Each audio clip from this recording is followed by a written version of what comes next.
Good afternoon, everybody. Welcome to our pre-match press conference to preview our fixture with Manchester City this weekend. And if we can start off with Alan Owen from Sky Sports, please. Thanks, Andy. Good afternoon, Frank. Hi.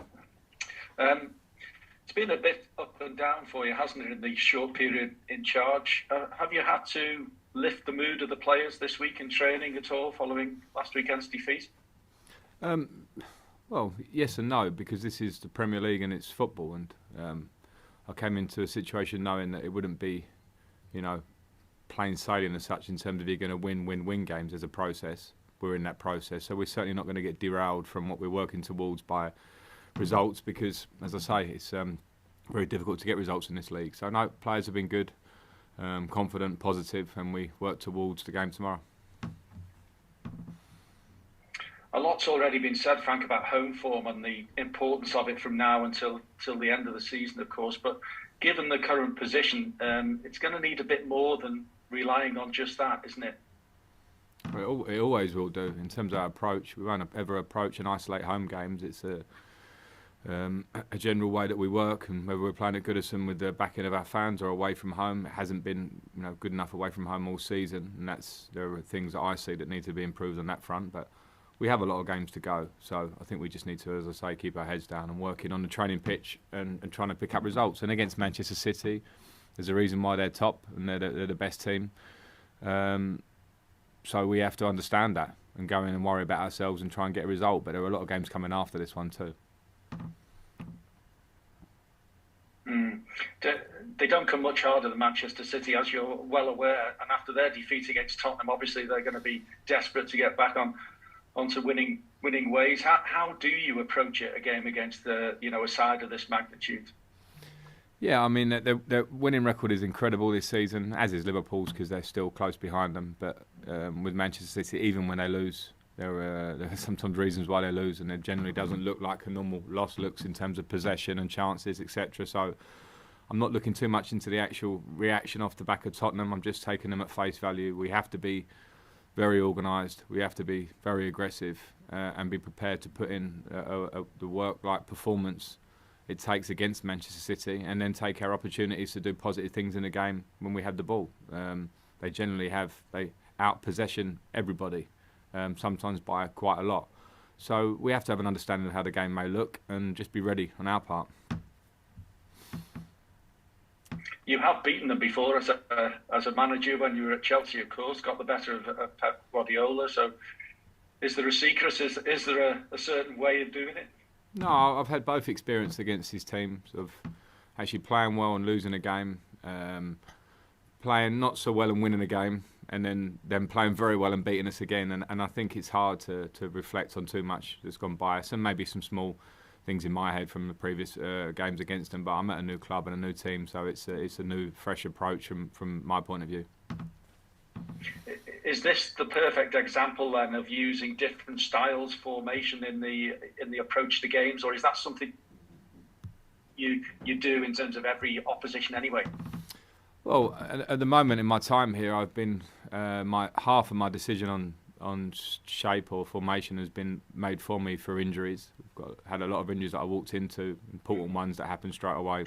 So when you lose to strong centre halves, as we've seen in the last couple of years of any team that loses them in the Premier League, it's a difficult thing to manage. So sometimes formation is off that, other times it's a formation to try and help you against the opposition. And of course with City, you need to try and set up as well as you can to negate all their strengths. So on those injuries, important players, what are the prospects for Damari Gray and Abdoulaye Doucouré, even Ben Godfrey returning? Ben Godfrey won't be back. He's still a couple of weeks away, which is always the case with Ben. He's progressing well, but it was always going to be a 5-weekish injury, which gives him another couple of weeks. With Doucouré and Gray, they're both training with us now and in the squad. Which whether they start is an issue for me, because Doucouré's been out for, say, 5 weeks now, and with Damari, we have to make sure that coming into a game of this type of physical output that's needed to get the performance and potential result, it's a big ask. So I'll have to decide whether they're ready to start. But they've both been training with us for the last 2 or 3 days, so it's good to have them back in the squad. the likes of Damari Gray and maybe Andros Townsend, when he's on the pitch, are they important for you in terms of the service for Dominic Calvert-Lewin? Were you a bit disappointed in what he had last week in terms of what was provided for him, or does he have to make it work himself? That's all the team issue. That's all the structure of the team. It's not the wingers. It's not Dominic. It's a team issue. If you're gonna, as well as you attack and how well you defend, is all to do with the team. So that's always an absolute team structure issue. Just finally, me, Frank, the dreadful situation in Ukraine. Obviously, you have Vitaly Mykolenko there. We've seen a post of his on social media, which is heartbreaking, really. How is he? And obviously, the club are offering as much as they can for him. But is he in a position where he can play football tomorrow? He's okay. I've spoken to him. The club have spoken to him. He has every bit of support that we can possibly give him from our end in terms of personal touch, club support. If and when he needs it. Who knows how we can help him and how much we can help him, but he knows that support mechanism is there. He's only been here for a short period as well, so it's ultra important that he feels that from us, and he does. The decision of whether to play or be available is between me and him to speak about. I'll pass on all our best wishes for him. Thank you very much. Thank you, I will do. Thank you. Thank you. Thanks, Alan. We'll go to Olivia Bazaglo, please, at Premier League Productions. Hi, Frank. Hi, hello. I know that results haven't maybe been what you'd have liked in your first few games, but do you think you've seen enough positives in the performances as a whole to know that Everton can get out of a relegation fight? Yeah, I mean, I would have liked to have won all of our games, but it's the Premier League and travelling to places like Newcastle and Southampton and being slightly off in times can lead to defeats. And I knew when I was coming here, as I sort of mentioned before, is that when you are playing at this level, you don't expect to come in and wave a magic wand and bring results. So you want to work in steps and see progress. And I've certainly seen that. I've certainly seen it behind the scenes. That's good for us as staff and for the players to feel it at the training ground. We've seen it in 2 really good performances. And then we've maybe seen some of our weaknesses in the 2 defeats, and some of that is reverting to stuff that I saw before I came in and things that I want to correct, but it cannot be corrected in one go. So that's step by step. So I'm pleased with the progress, and yes, I certainly believe in the group that we can get the performances and results that we need.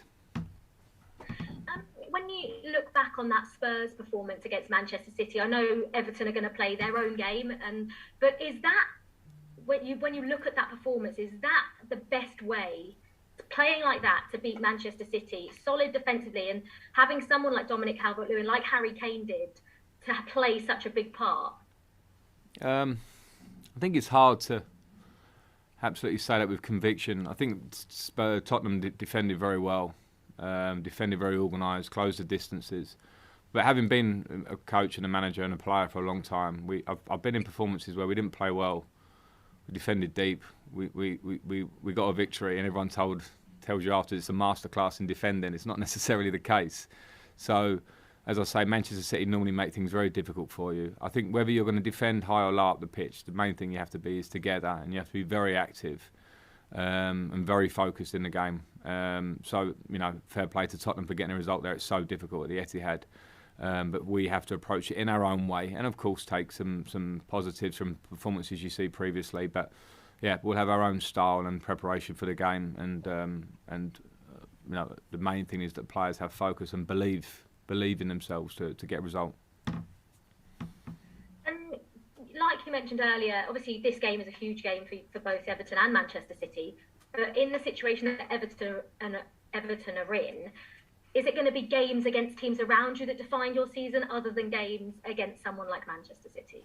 Possibly. I mean, it's difficult to beat Manchester City. Their league record tells you that week in, week out. So we can't put all our eggs in the basket of this game being, a game changer completely, because there are a lot of games left. But what I do want to see, no matter what we do, is an approach of the players with, as I say, a belief and in themselves, that we can go toe-to-toe with anybody. And who knows what this game will bring in those terms. But there are a lot of games to be played. There's a lot of football to be played. The teams around us, teams that we have games in hand on.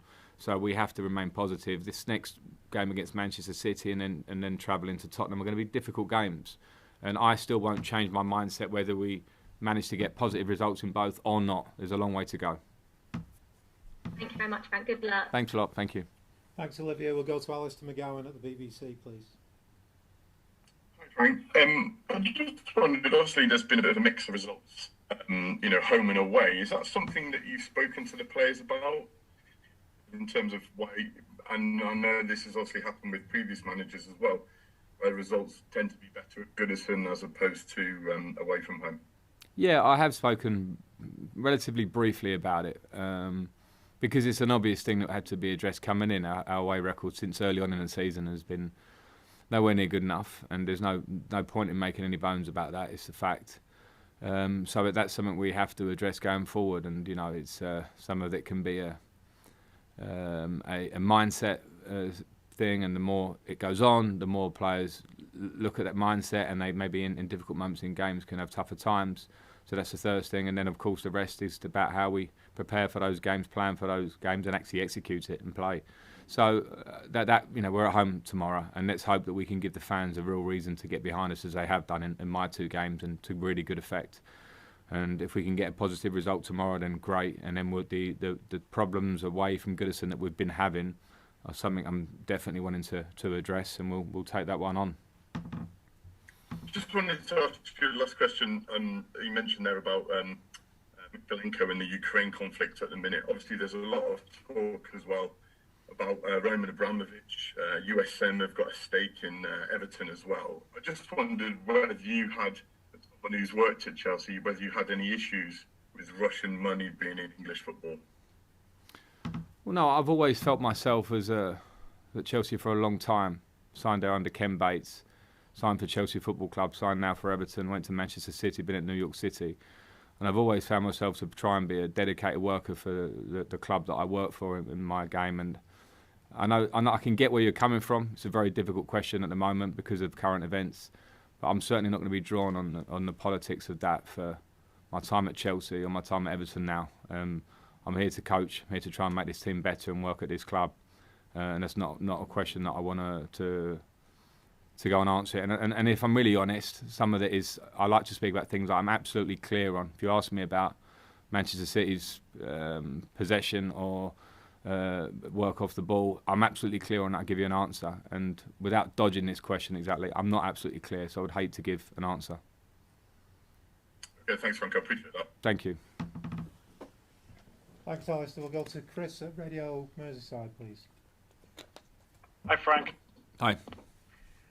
As someone who's still relatively early in your managerial career, when you've gone up against Pep Guardiola and considering the success that he's had, what have you learned from going up against him? Well, I mean, a lot, because every time you go up against him, you feel a very complete team, a team that's been worked on by a fantastic coach for a long period of time, a team that has fantastic players, and a team that doesn't show many weaknesses, whether they're weaknesses of how they play with the ball or how they defend off the ball. So it's not only the in-game feeling you get from that, but it's also when you prepare and you see them and you find it's very difficult to find gaps in their play, which is all credit to them. So yeah, I love going up against a team managed by a manager like that, Pep Guardiola, Jurgen Klopp, great managers that have achieved so much in the Premier League, and they test you, and that's great. And you mentioned in the last few weeks you've had concerns after the Newcastle and Southampton games in terms of heads dropping when you went behind. Have you been working on anything behind the scenes in order to counteract that? Yeah, and it's quite simple for me. Like, you always want to work on the environment, and it's important that you make sure that we're never too low after defeats and never too high after victories. That's important always. But the only way to combat lack of confidence or these things is to go on a training ground and work. And lots of detail, lots of things that are game related. The players start to believe in that, and then they'll believe in themselves. So yeah, we've been working across the board on that. And just finally, Frank, on yourself, actually, it's the first time that you've managed a team that's lower down in the league, either that's the Premier League or the Championship. Have you found yourself doing anything differently in your managerial style compared to when you were at Derby and Chelsea? Yeah, but all jobs are different. You know, at Derby, the long Championship season, difficult moments, good moments. At Chelsea, a young team, inconsistent moments, some great moments. So there are lots of differences, and it's hard to put fingers on them. You just have to try and, when you start working with the players, find out very quickly what are the priorities and you want to change. Focus on the job in hand, which is trying to get results, and that means we need to up performance, and I think we've done that. I certainly feel like we've done that, and particularly, of course, at Goodison. And that's the things we want to take forward. So, yeah, it's different challenges, but that is the nature of the job. Thanks, Frank. Thank you. Thanks, Chris. Okay, guys,